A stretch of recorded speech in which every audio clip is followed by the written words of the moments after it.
Welcome everyone to this edition of the Modern Japan History Association's Professional Development Series. And today we are very excited to have a distinguished panel of speakers talking about tips and strategies for publishing in English language academic journals. And so I will briefly introduce each of our speakers today. First of all, we are very delighted to have with us Sabine Frühstück, who is professor and the Koichi Takashima Chair in Japanese Cultural Studies in the Department of East Asian Languages and Cultural Studies at the University of California, Santa Barbara. She perhaps needs no introduction, but her work transcends and transgresses national, cultural, and disciplinary boundaries by employing both historical and ethnographic methodologies. And some of her major publications, amongst many, many, many publications, include the book Colonizing Sex, Sexology, and Social Control in Modern Japan from the University of California Press in 2003, Uneasy Warriors, Gender, Memory, and Popular Culture in the Japanese Army, also from the University of California Press in 2007, and more recently, Gender and Sexuality in Modern Japan, which was published by Cambridge University Press in 2022. And since 2022, Professor Frühstück has been the co-editor of the Journal of Japanese Studies, which is one of the most major journals in the field of Japanese studies worldwide. Our second speaker today is Jordan Sand, who, sorry, he'll be our third speaker, but second in order of introduction is Jordan Sand, professor of Japanese history at Georgetown University in Washington, D.C.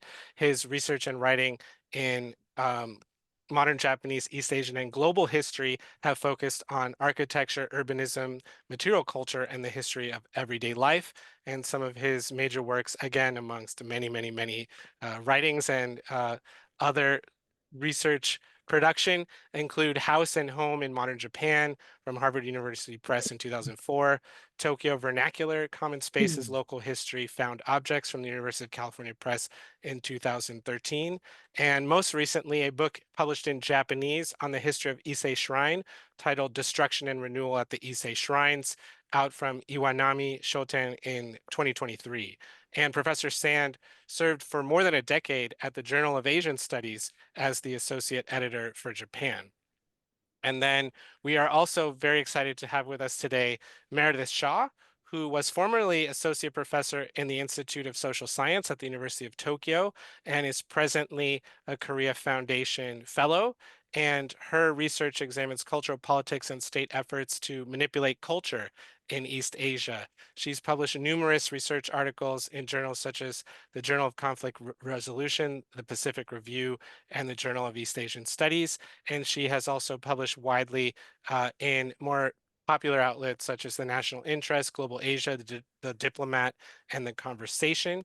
And she served for a number of years as the managing editor of the Social Science Japan Journal out of the University of Tokyo. So without further ado, I will let our first speaker, Professor Frühstück, take us away. Thank you so much. Thank you so much, Nick, for this kind introduction. Thank you for the invitation to be part of this conversation. I know that as with all the events of the Modern Japan History Association, I will learn a lot from the audience, your questions and your comments, as well as, of course, from our co-panelists. The topic today is of great interest to me for a number of reasons, and I would like to share three of them because they impact significantly what I think one should keep in mind when trying to publish in English language journals. One is obviously that I'm not a native speaker of English. And so I have my own history of self-consciously trying to figure out how publishing in German is different from publishing in English. As a German native speaker, I recall, and I continue to be struck by the differences in what is considered a good sentence. I was trained in the language of, let's say, Kafka and Luhmann. Of course, technically, one can write a correct sentence in English that runs over 5 or 6 lines. In German, such a sentence reflects the complexity and sophistication of your thinking. And please know I'm caricaturing a little bit here. A former editor of mine told me, however, that in English, by contrast, it sounds like several horses wanting to get through the door all at once. In short, not a good sentence. Second, since my undergraduate days as a student of philosophy, I've long been interested in the production of knowledge, and thus organically also in distinctions among different intellectual styles. Some of you will be familiar with Wolf Lippanese' book that in English was published as Between Literature and Science, The Rise of Sociology, in which he aims to lay out how in France, England, and Germany, sociology tried to establish itself between literature on the one hand and the natural sciences on the other. Much of that is about intellectual styles. Some of you will also be aware that social science writing tends to be more patterned than writing in other disciplines, or that Japanese language articles often don't necessarily follow the same structure or format. Sometimes this prompts English language scholars to diagnose a lack of rigor when they're really just encountering a different intellectual style.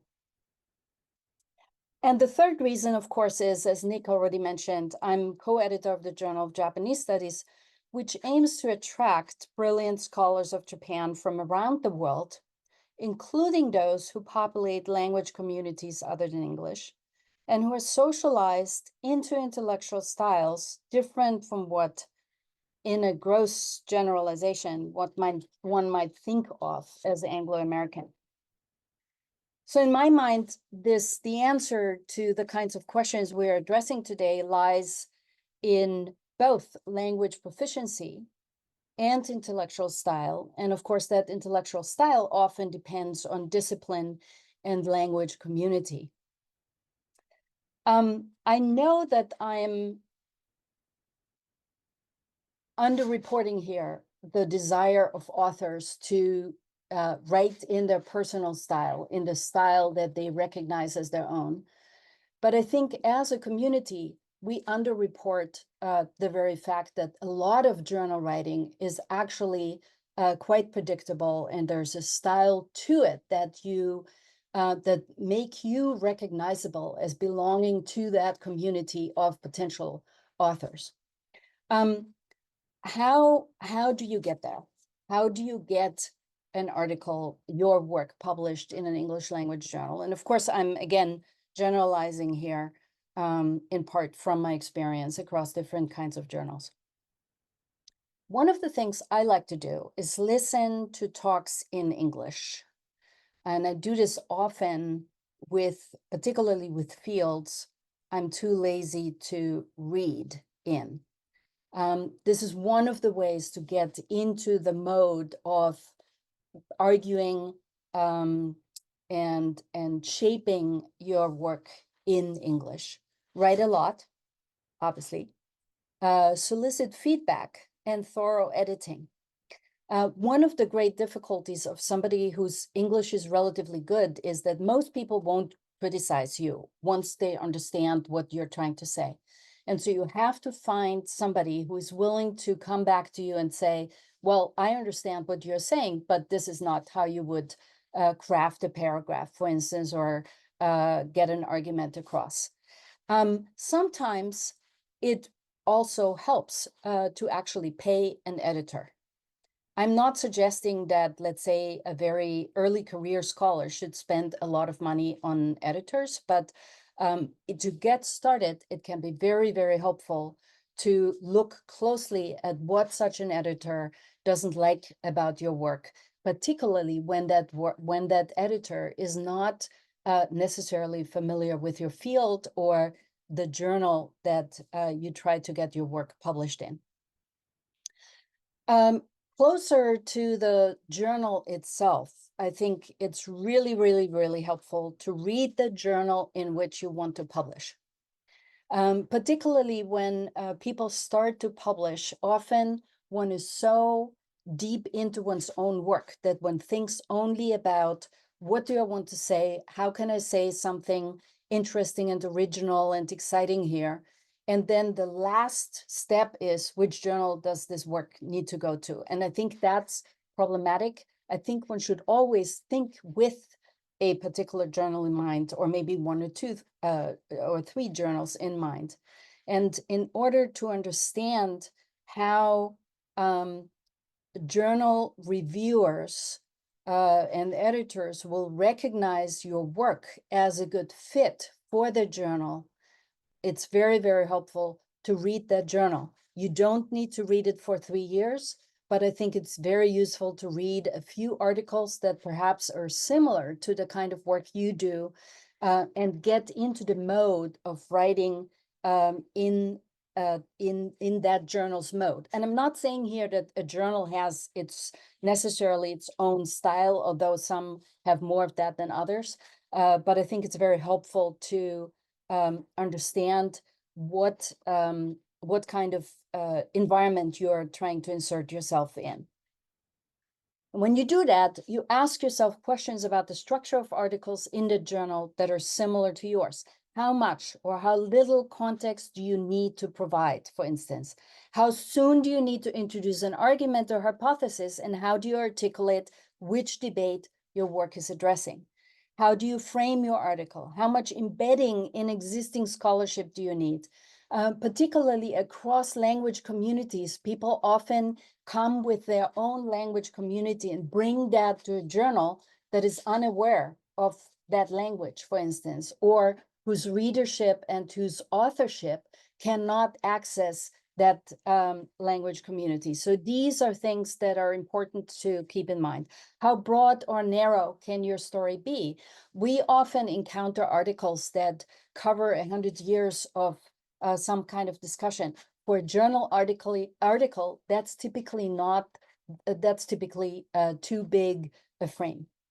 Try to some degree to emulate the structure of typical articles in the journal you want to get published in. And of course, again, I'm acknowledging here that a journal doesn't have a one and only homogeneous style, but to understand to some degree what kinds of articles get published, be it because of their style, be it because of their framing, be it because of their, you know, the way of presenting a particular argument, that's important. To put that same piece of advice into a different, sort of re-articulate that same piece of advice, one other way to look at this would be to familiarize yourself with the community of authors and readers. Think about who you're writing for. Who are those people who are reading your article? How will you attract their attention? How do you know that they will actually want to read your work? What do they already know is an important question there, right? How much do you need to explain of things that might be completely obvious to you, but not necessarily to that journal's audience? And one other question is, will they recognize you as one of them? That's one way of asking the question about, is your work a good fit for the journal? What does that mean if a journal says this is not a good fit for our journal? It means that it can mean that you've not recognized who you're writing for and who your fellow authors in that journal are. And then last thing I want to say, brace yourself for reviews. I do remember, and I think I've said this at a different occasion, and I often repeat this in my graduate seminars. When I got my first set of reviewers of my very first journal article a very long time ago, I sat on those reviews for a whole year because I thought they were so upsetting and they didn't understand what I was trying to say and they weren't nice and so on and so forth, until the editor wrote to me and said, so are you going to revise and resubmit or what? That's an experience that I think one has to brace oneself for. And with some luck, you'll get a revise and resubmit. And you'll get a lot of good feedback about how to revise. And at least at the Journal of Japanese Studies, even if we find that your article is not a good fit for the Journal of Japanese Studies, we will share with you what the reviewers said and what might help you to revise, even if it's going to be for a different kind of journal. So this is all I wanted to say for a start. Thank you so much.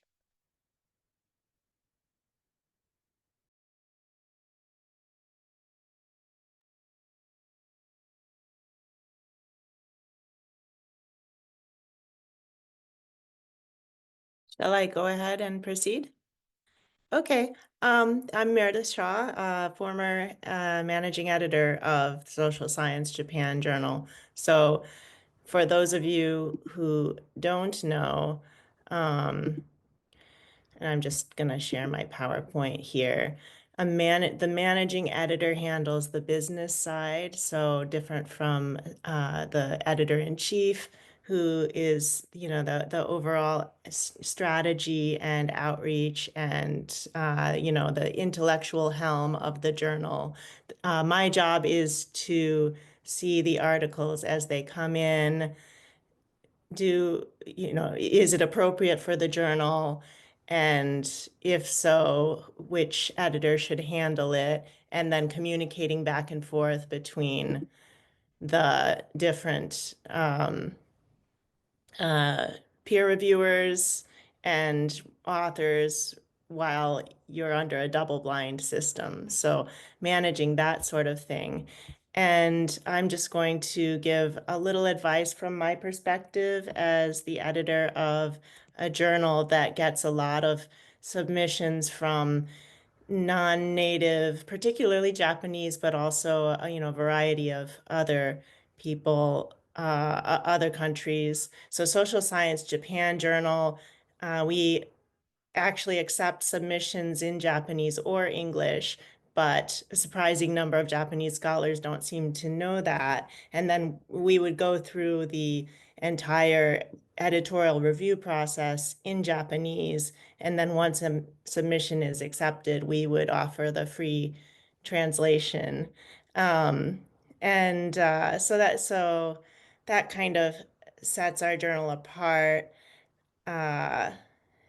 And as Sabine was mentioning, it's very important to read some of the journal articles before you submit to see what sort of audience you're submitting to and what the journal generally expects.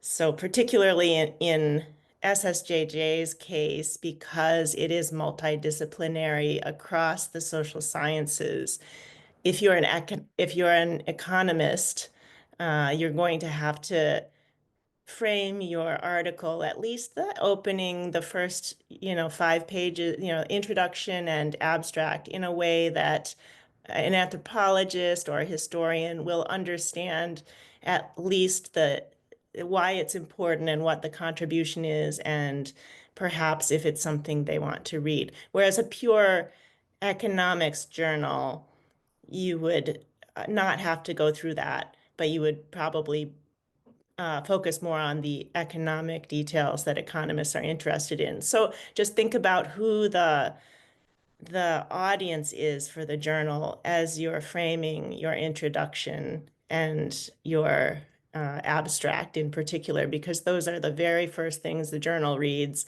And if they're not done well, it's probably the only thing the journal reads. So really focus on that. So I'm going to give a few comments on title, abstract, and introduction, because these are the most important things in making sure that you at least make it past the desk reject stage. And particularly with early career scholars, these are some of the mistakes that we see. So the title and abstract, do they get the idea across in a way that a non-specialist can understand what your research is about and why we should care about it? So it's not too detailed that they would not be able to see that main point. And title, short and simple is better than long-winded. I see a lot of early career scholars trying to get every key, every element of their method and their data source into the title somehow. That's not what the title does. That's what the abstract does. So the title, shorter is better. It doesn't have to tell the whole story of the paper. And, so a lot of academic articles have a catchy title and then a colon and then the longer title. I think that's standard, but it's not necessary per se. You don't have to do it. So some non-native English speakers might think they have to do this. There are some very, very well-formed titles that do not have the colon, like this one, for example, the second example below. So these are just from our journal, 2 titles that we had that I thought were well done in terms of being short and simple and grabbing a reader's attention while getting across, this is what the article is about, but not being too long. And then for the introductory, the introduction and a little bit of the theoretical framework sections that lead the paper,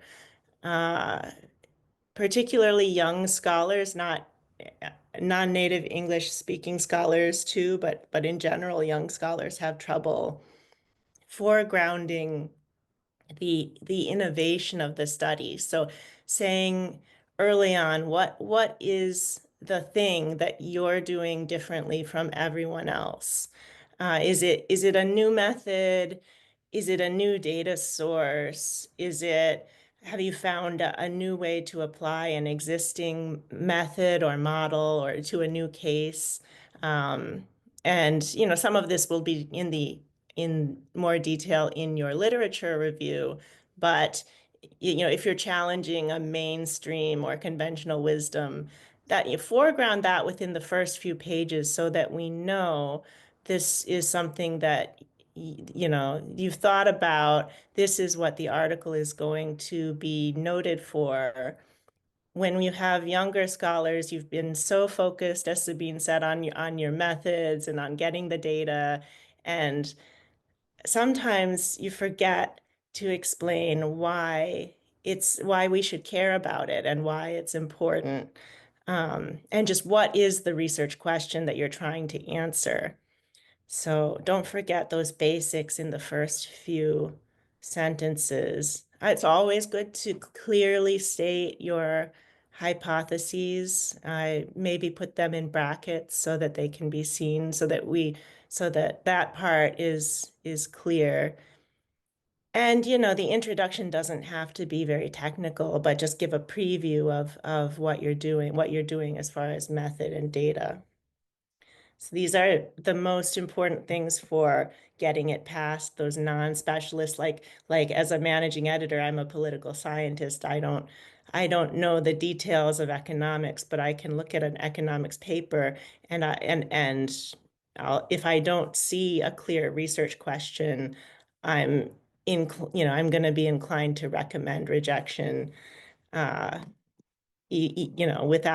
without understanding the details of your method. So keep that in mind. So I also, just since this is a non-native speaking audience, I'm just going to give some examples of things that I've noticed over the years from non-native writers and native writers that bother me, that make the article hard to understand. And one is the endless sentence. So when the sentence goes on for more than a few clauses and you start to lose track of what the subject and what the main subject and verb are, it can be very hard to read in this example. And so when you get to this point, you have to, I think I could divide this sentence into 3 or 4 smaller sentences. And I think that might be a consequence in some cases of AI, because if you wrote the original in another language and then had an AI translation. Sometimes, like in Japanese, certain things will be very short in Japanese, but if you were to automatically translate it, it becomes a much longer sentence. So that can be part of the problem, but the other part of the problem is just thinking in overly complex ways about what you're trying to explain. So keep your sentences short. The other one that I see in a lot of Japanese writing is the overly humble introduction to a study, saying things like, this study will try, or this study will attempt to do something. I hope to demonstrate. It's hard to say that, to be ambitious and say, I'm going to do this. I'm definitely going to, or this paper will clarify this. This research will demonstrate. You have to make yourself do that. In life and in writing, it makes the paper sound more direct. So just keep that in mind if you find yourself using these phrases. And as the great Yoda always said, try not, do or do not. There is no try. The third one is the mystery study, or also known as the Immaculate Conception study. So, and this one might be a little controversial, but the use of passive voice in English is much more frowned upon than in Japanese or Korean or other Asian languages. And you get into difficulty when you refer to an inanimate object being done by something and you don't specify that it's you doing the study. So I see a lot of writing where it says, the study, a survey was administered, or a survey was distributed, and you start to wonder, well, who did it? It's the author, right? But it seems like you just found this survey somewhere. So I prefer, and my fellow editors might question me on this, but I think it's better to say I or we rather than force a passive voice into a sentence where it really doesn't fit. And I know some of your English teachers have told you never say I, never say we in an academic article. That is evolving, but you might encounter older editors who, more old-fashioned editors who insist on not saying I or we.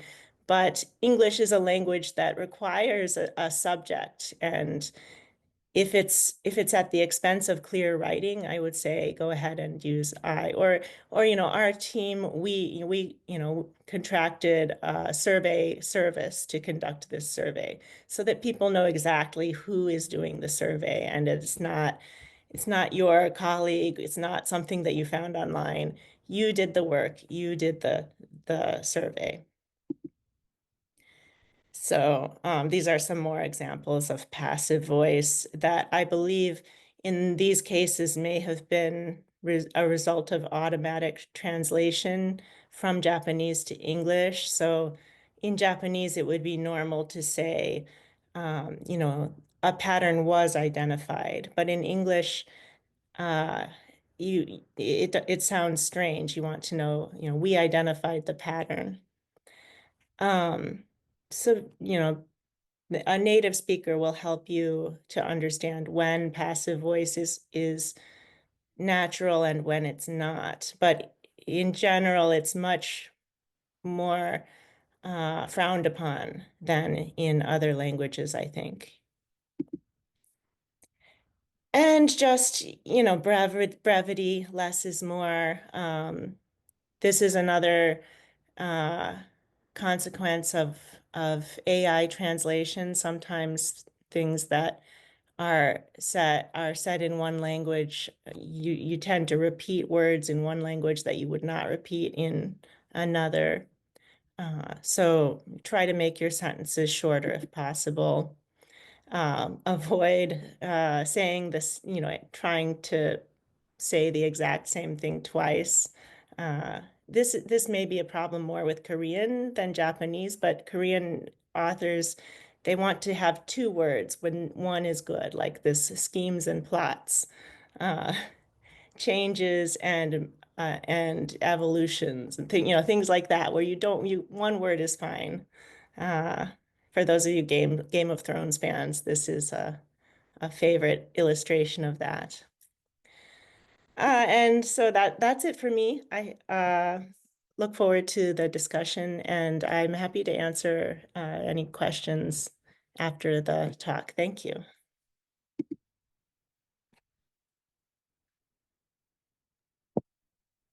I'm jumping right in. Hi, everyone. Thank you to Nick and everybody at MJHA, excuse me, Professor Katada and Nick and everybody at MJHA for bringing us together. My comments jotted down early this morning turned out to match almost perfectly with Meredith's, which means that they must be correct. And so I'm going to start actually by very, very briefly picking up the highlights from what Meredith just said that agreed completely with what I was thinking. First, she said, be explicit about why what you're doing is important and why the non-specialist will care. This is really important to think about. Grab people's attention with your title, with your abstract, with your first paragraphs. You need to hook readers quickly if you want to be considered for publication. Foreground your own innovations, she said. And then she said, no humility, which I like a lot. This study will try is not good, but I would also note no humility at the end either. And this is a difference of academic cultures. It's very common to end, at least in Japan, it's very common to end an academic essay with something about Kongo no Kadai, future issues, and then to humbly say what you did not accomplish in your essay. Remove that paragraph. You should not end by pointing to the things that you haven't done. So no humility. And then no passive voice, or anyway, generally minimize, avoid use of the passive voice. Very important. And I am always an advocate of using the first person judiciously. Sometimes you can just say this essay or this study. But if you're talking about a particular research that you have done, a survey you've done, what have you, indicate who it is who did the work. These are all points that Meredith made that were very much on my mind. I should mention that I'm not presently in the journal editing business. So the comments from Sabine and Meredith, I think, come from closer to the place in the field you are addressing when you send off articles, and very important for that.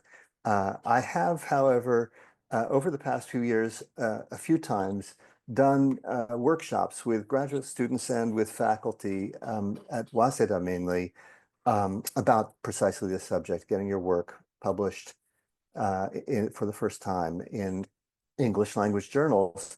And I've been very gratified that in the months afterwards, I've frequently gotten emails from participants in the workshops saying, I've gotten my first article accepted somewhere. This was a testimony less to any skill I had in those workshops than to the fact that the people workshopped their writing. They brought it to a group and we all worked on it together. Meant that in intellectual terms, they were already close.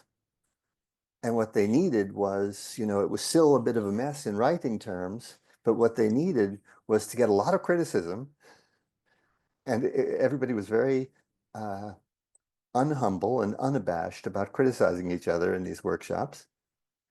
and then rethink. And lo and behold, once they'd done that, people sent off and got positive responses. So I'm very pleased to see that. Now, I did have my little resume, as we call it, my little series of points, and I then took them and put them just a few minutes ago into DeepL and generated a Japanese translation. I do see, just judging from the names, that there are lots of people who are probably not first language Japanese speakers. Nevertheless, there's some. And so I'm going to put into the chat, let's see, does that go? My 6 points as I passed them through DeepL this morning, something I've been doing more of recently. I translate myself from English to Japanese in DeepL and then make little adjustments. It misunderstood a number of things I'd said, but they were very easy things to fix. So for those of you who would prefer to read Japanese, those are the 6 points I thought I would bring to you. As I said, they repeat things Meredith said. I'll be brief. First, as Meredith has already pointed out, you want to put your argument up front. Explain what's important and do it quickly and grab people's attention. And this is another way of saying avoid kishou tenketsu. For a long time, I had heard that there's this sort of Japanese method or Asian method of structuring an argument called kishou tenketsu, and I doubted it. I said, oh, people don't really do that. But a number of colleagues tell me, yes, we all learn this in school, and we have to unlearn it when writing English academic prose. What it means basically is avoid a kind of static description of your topic at the front. And even more important, avoid saving your most provocative claim for late in the article. Your most provocative claim is somehow your thesis, and it should come early to announce what you're doing that is new. Relatedly, I'm in the field of history, and in history, we prize discoveries from the archive. This is particularly true in the field as it is practiced in Japan. But just having discovered shiryo, some archival material that other people have not yet written about, is rarely a sufficient reason for a journal article in English. It could be a very appealing aspect, important aspect of the article, but that isn't your justification by itself.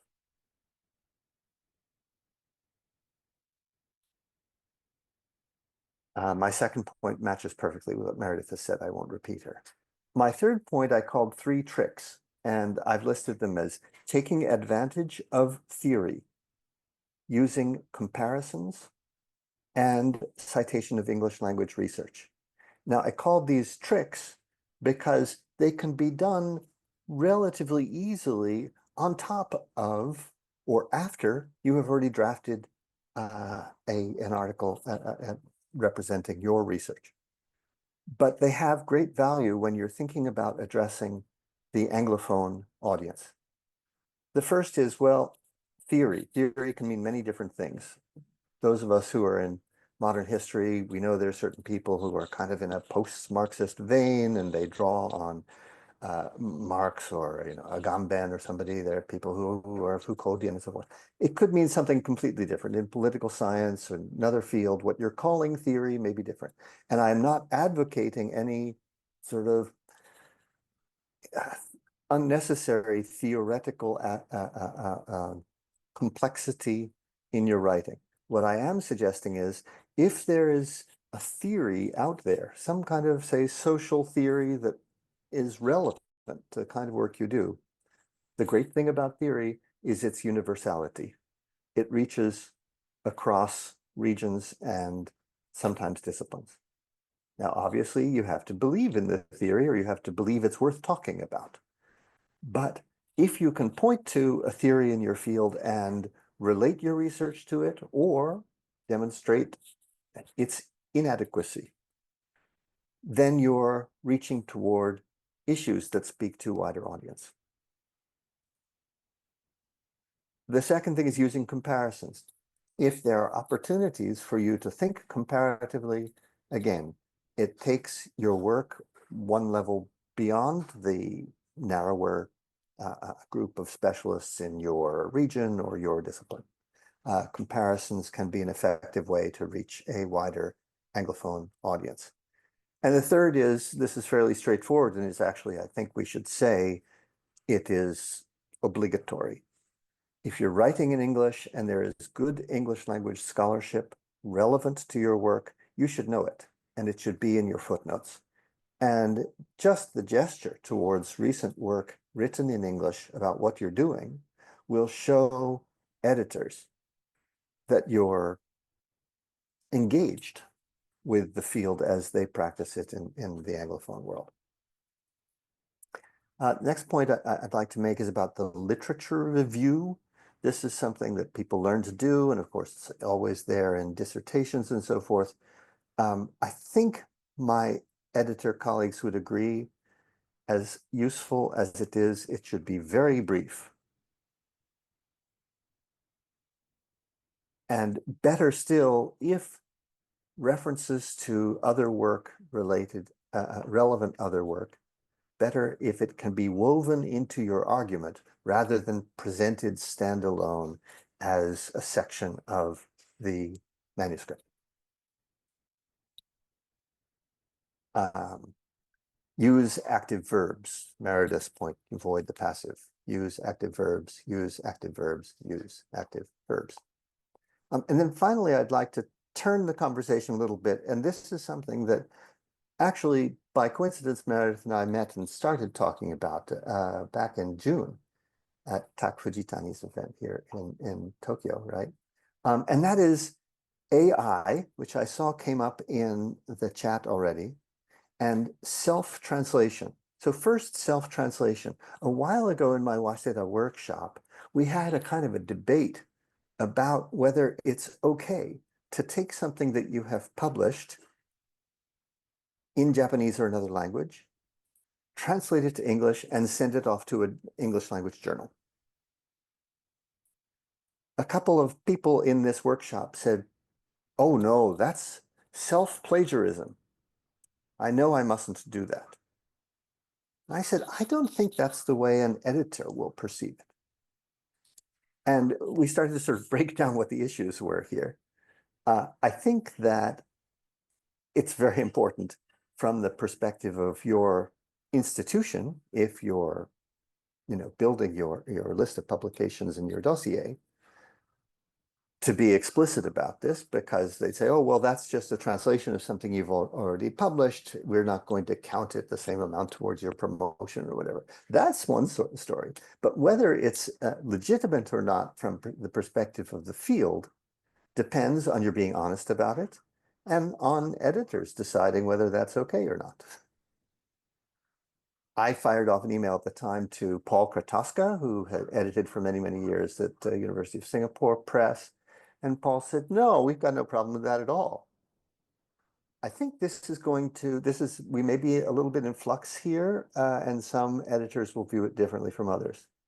But I do not think it's a bad place to start if you have something that you feel ought to be in English that already exists in published form in Japanese, to start with that and just be explicit with anybody you send it to.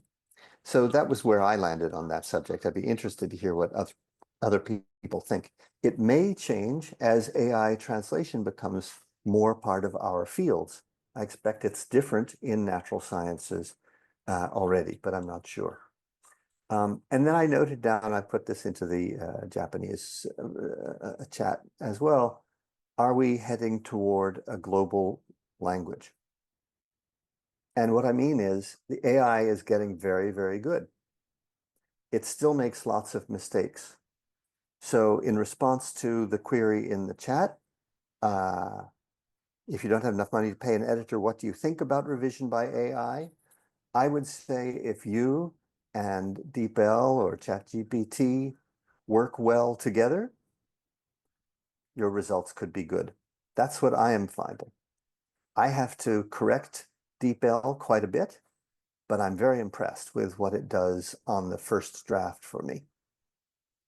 I have a colleague in one of these Waseda seminars, in fact, who said he feeds it through back and forth several times,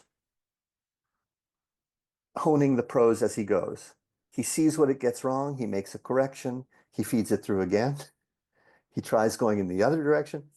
I haven't tried this. But the point is, it may be an important collaborator. It already is for me.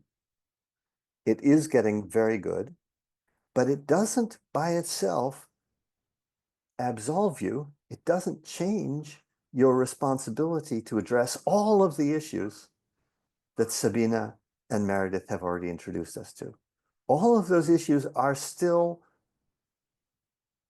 yours to resolve. The AI will not fix them. It's more likely to make them worse. Nevertheless, it's doing remarkable translations already. And so I am finding, yes, it's a useful collaborator. And I open up the conversation on that because I think our experiences vary.